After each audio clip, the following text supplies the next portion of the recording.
Cheers, Kampai, Salute, Gambe, Skål, Prost. Hello, and welcome to the Drunken Storytellers podcast, where I tell folk tales and folklore from around the globe. So sit back, grab yourself a drink, and enjoy the show.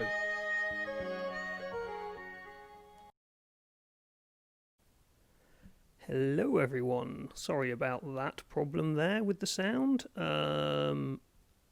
So happy new year, welcome back to the Drunken Storytellers podcast stream, YouTube thingy-majiggy-majob.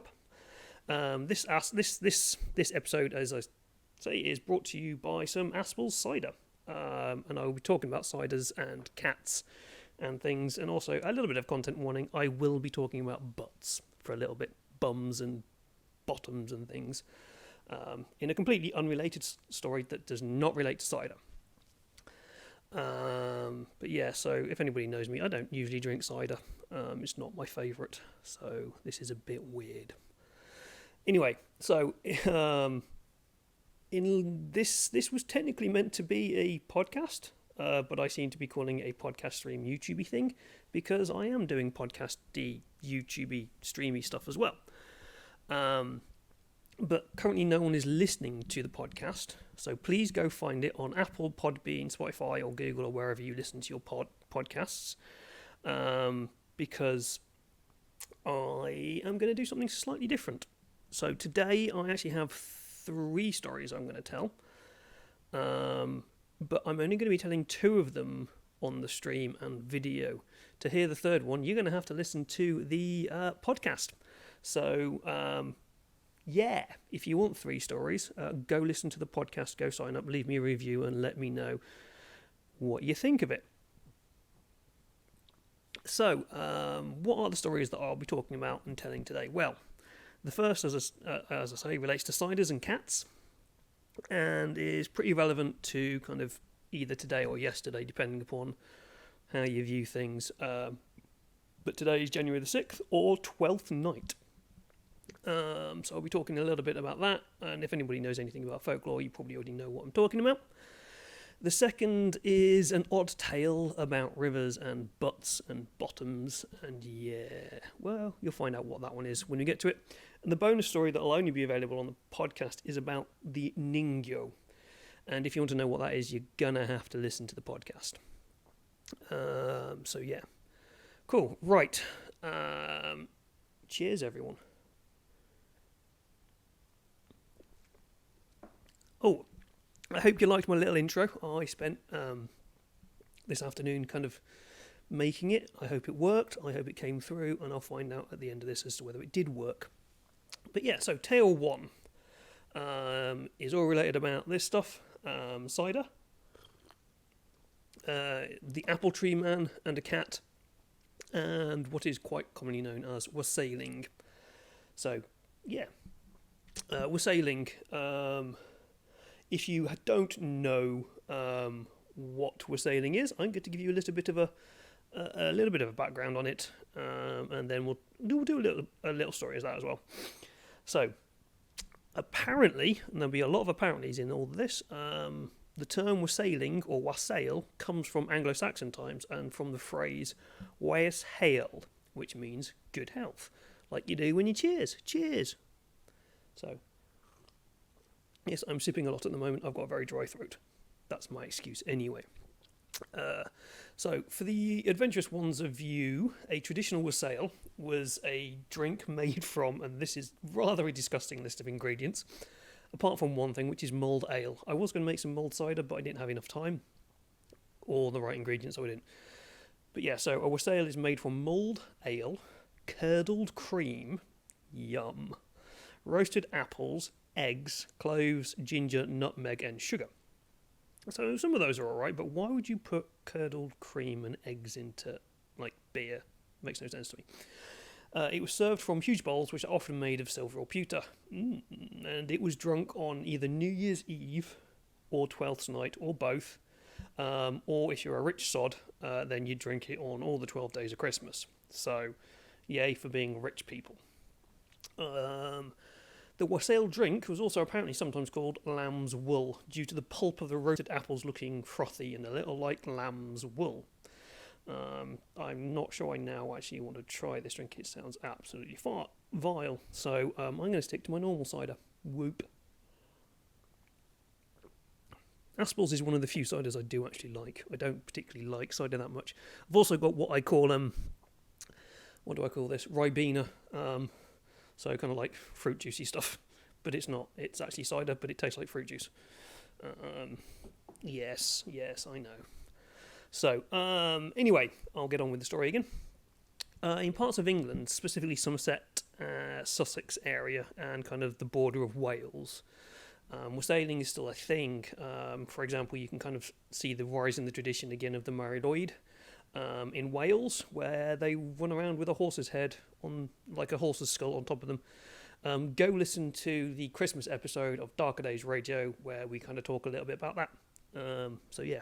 Go listen to Darker Days Radio podcast. That's my other thing. So, but in England, it's done where apples are grown, hence cider. Hence Somerset and Sussex. So, I told you there was a reason for me drinking this horrible stuff, this alcoholic apple juice. And it's usually done on the 12th night. So either last night or tonight, depending upon your viewpoint of when that is. So on our 12th night, people would go to the orchards and sing songs, dance around trees to scare away evil spirits, and wake up the trees for a good crop in the coming season. They quite often also go to the largest apple tree. Words, I know words. Largest apple tree, in the orchard, and they believed that this would have a spirit in it, and they named the tree and the spirit as the apple tree man. It's kind of like a cheap knockoff cousin of the Green Man, in a way.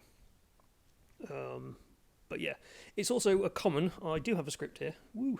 It is also common, apparently, to take a piece of toast and soak it in ale, and then put this in the boughs of the tree to thank them for the apples. So thanking the apple tree man for all his nice work that he does and things. And this is apparently where the term toast comes from regarding to drink. So like having a toast. And the drink and stuff. That's apparently where that comes from. So, anyway, enough of my ramblings. I know I said I wasn't going to discuss folklore and stuff because I'm not an academic in this kind of stuff. But I'm going to give like little bits of intro and stuff onto the stories. So, this one, I'm now going to read you a story. My kind of interpretation of a folk story from Somerset. It's not a very long story, hence the reason I've kind of rewritten it to make it a little bit longer, and hopefully make it a little bit more interesting than, oh, look, this happened, and oh, look, it ended. So, on with the story. One cold January night, on the edge of a small village in Somerset, there creeped a dark creature, silhouetted black against the dark moonlit sky. Old Tom, the farm cat, was out and about looking for mice. He liked to wander the fields and orchards in winter, as the mice preferred to hide in the boughs of the trees to keep warm. He was also away from the villagers, who seemed to view him as a bit of an annoyance and throw things at him. So he made his way to the orchards, the one with the large old tree in the centre. The one that seemed to loom protectively over the others. It had twisting roots and nooks that Tom thought were perfect for mice to hide in. As old Tom approached the tree, he heard a voice. "Ho there, old Tom!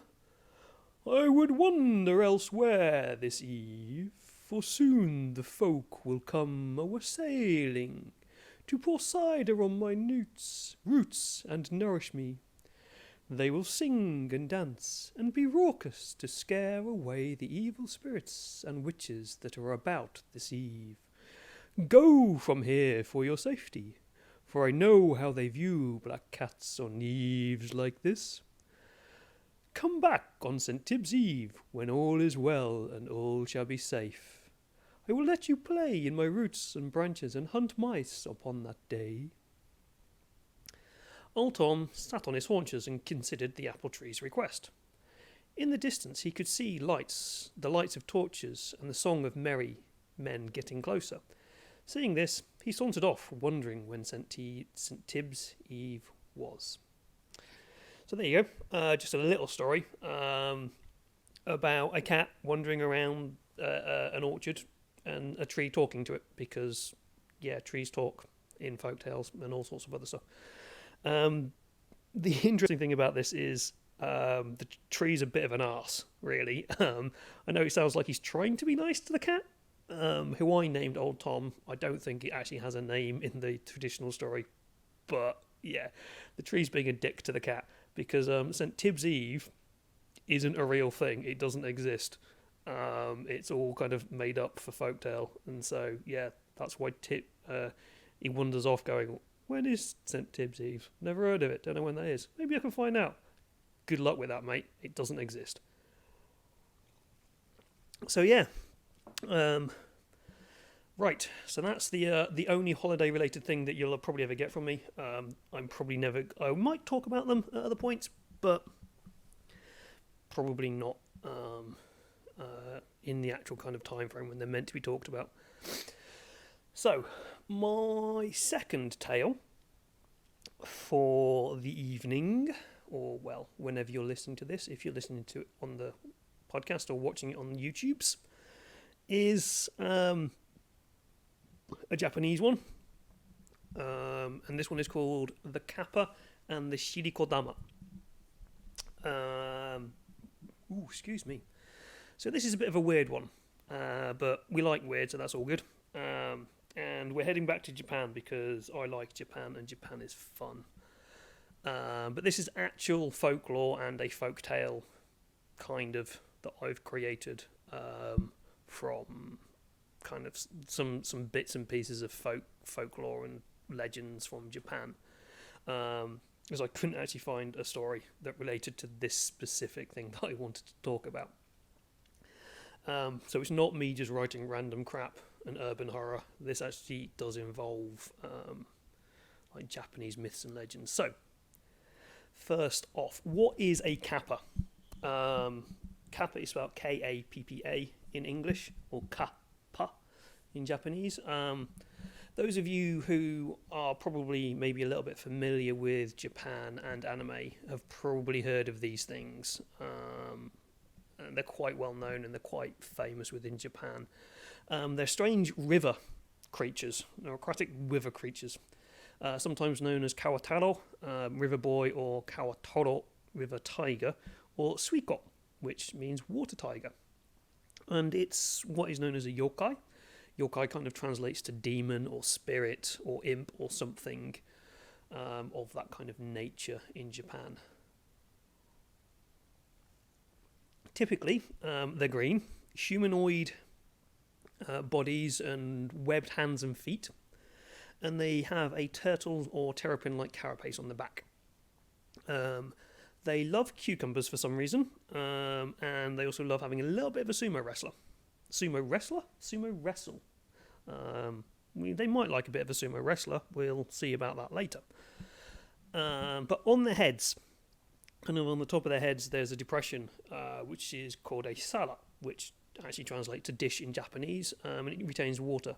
If it is damaged or the liquid is lost from it, the kappa loses its strength. So if you can kind of be polite to a kappa and bow to it, it will bow back to you, and it will lose its strength and its power. So that's one way you can kind of get around the evil nature of the kappa, is by being polite to it.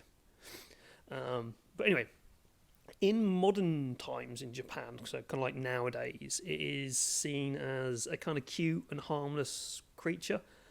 And in some depictions, it has a rather large bulge, shall we say, in a crotch area. So yes, I'm looking at you, Sapporo, and your Yuki Matsuri version of the kappa. You gave it a boner. So, you weirdos. Anyway, it's a creature that dwells mostly in rivers and, as I say, is amphibious. It's kind of much like the Kelpie, the Selkie of Scotland and Ireland, and the Necken of Scandinavia, who were kind of used as stories to keep children safe around water and kind of frighten them away from doing silly things in water. On a side note, kappamaki is a type of cucumber-filled sushi that's named after the kappa, because cucumber and kappa, and yeah.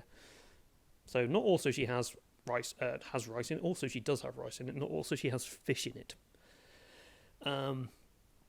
But kind of if you go into kind of the folklore and legends behind the kappa, they're mostly a menace to humans and a few animals, and they can be quite rude and lewd, shall we say. They claim their victims to drink their blood and eat their livers, or take a person's shirikodama, and more on that later. Bums, shall we say. And some are a little pervy as well, looking up ladies' kimonos and all sorts of things like that. And they are some nasty sides to them as well, of what they do with the victims when they are caught. I'm not going to look into that because some of it is a little bit probably too far, even for me. But we will talk about the shirikodama thing, which is a little bit weird. And yeah. Anyway. I'm rambling as per usual. So, on with the story, possibly. I don't know, actually, there's quite a lot of stuff written here.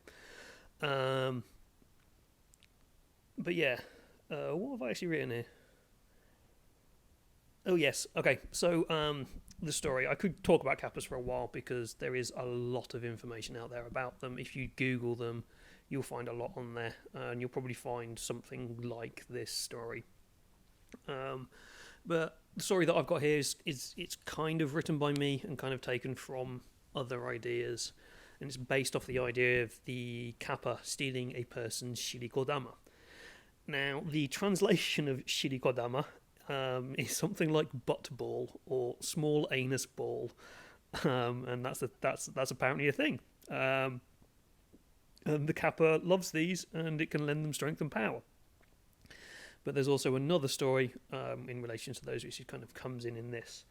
But yeah, shiri means bum or butt, and ko means small, and kodama is small ball. So you kind of like have a small ball up your ass, is basically what that means. And yeah. So, story time. Whoop.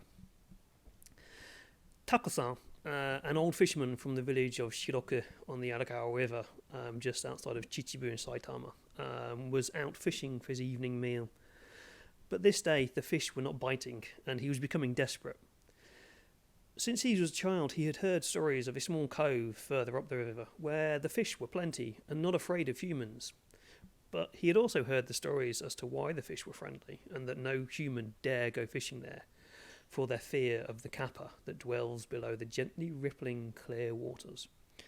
However, Tako-san was getting desperate, and he needed fish to feed his family for dinner, or they would go hungry.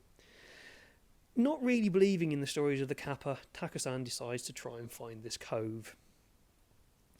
After walking for a few miles down the river, he does eventually find the cove, a beautiful sakura tree blooming over the top of it, the petals gently falling to the water. A quick glance into the cove, and Tako-san sees all the fish swimming there happily, koi of all shapes and sizes, patterns, carelessly swimming around. As his shadow passes over the water, the koi come to the surface to investigate. Taka cannot believe his luck, and slowly lowers his hand. It slips into the cool water, It slips into the cool, fresh water, and a curious koi swims up to nibble at his fingers. A quick movement, and Taka catches the fish, placing it in his basket.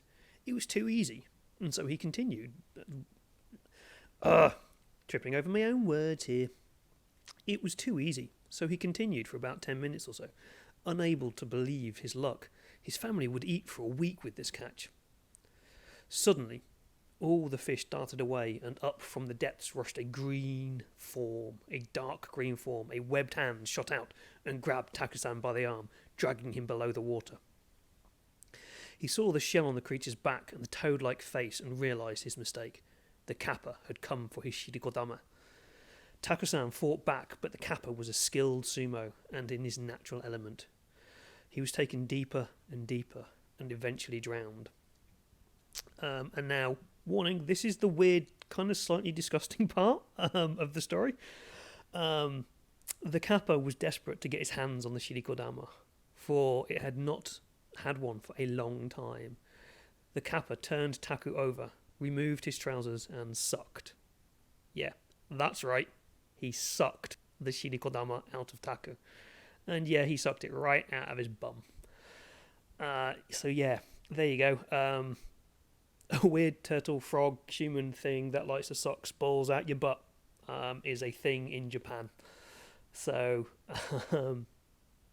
there's other kind of myths and things that add to this, stating that the kappa collect the shirikodama to pay as a tax or tribute to the Dragon King, who lives under the sea, not in a pineapple, but he's king of all things under the water, and so it's kind of like a tribute to the Dragon King. He doesn't, as well, it's not always sucking balls out the butt. Sometimes he sticks his hand up there and goes around kind of digging for it. But yeah, so that is my 2 stories for today. So that's it for the video portion and kind of like the live stream of this episode.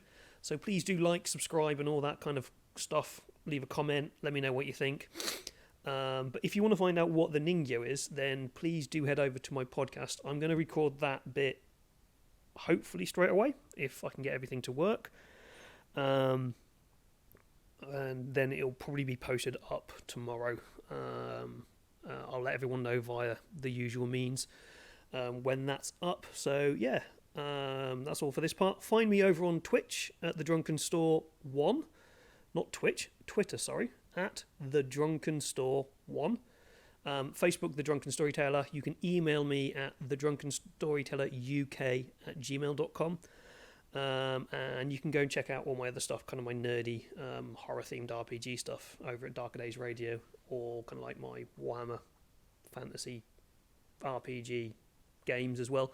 I'm running a live stream over on Gehenna Gaming Twitch stream every now and then, where we're playing Enemy Within as well. So I'm kind of around in a few other places as well. I do have kind of more information here about the kappa. I've just noticed. It says defeating the kappa, defense against kappa, repelling it with a fart. So if you fart on it, it will run away. Anyway, so that is the end of today's episode for this part. And as I say, I'm going to record the 3rd story about the ningyo hopefully now. As I say, I'll edit all that together for the podcast tomorrow probably, and put it up tomorrow. So thank you very much. I hope you enjoyed it.